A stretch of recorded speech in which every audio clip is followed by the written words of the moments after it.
আসসালামু আলাইকুম। ইজি সার্কিটের পক্ষ থেকে আপনাদের সবাইকে স্বাগতম।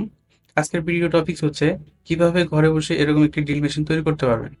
তো আমি এই ভিডিওতে স্টেপ বাই স্টেপ দেখানোর চেষ্টা করব। তো আমাদের এই ড্রিল মেশিনটি তৈরি করার জন্য যা লাগবে এটা হচ্ছে ডিসি মোটর 775।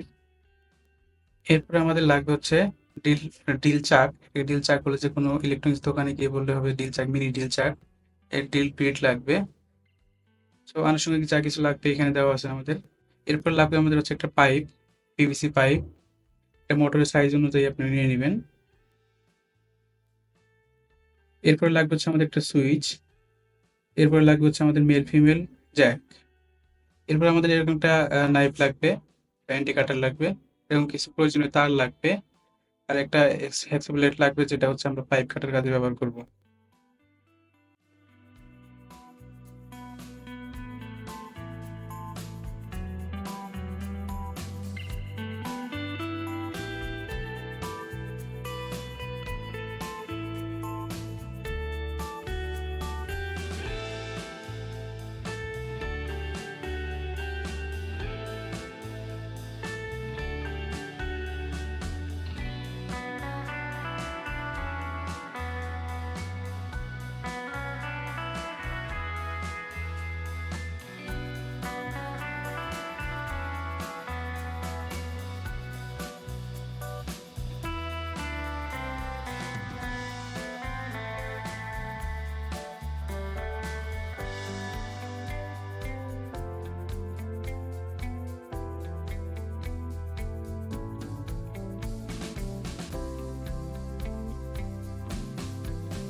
ফাইনালি আমাদের ড্রিল মেশিনের কাজ শেষ। এখন আমরা ড্রিল চাকটা সুন্দরভাবে বসাবো। এখানে এলেন কি নাট আছে, নাটটা সুন্দরভাবে টাইট দিব, যাতে হচ্ছে আমাদের ভাইব্রেট না করে। একপাশে কম একপাশে বেশি হলে আমাদের মোটরটা ভাইব্রেট করবে, এদিকে খেয়াল রাখতে হবে।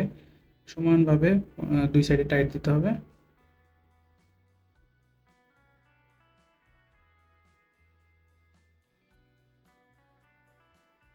এবার আমাদের ড্রিল বিট বসানোর জন্য যে আমাদের এই ইকুইপমেন্টগুলো আছে, এগুলো আমরা সেটিং করে নিতে হবে। এটা নাট সিস্টেম। এরপর আমাদের ড্রিল বিটটা বসিয়ে এটা সুন্দরভাবে টাইট দিয়ে দিব।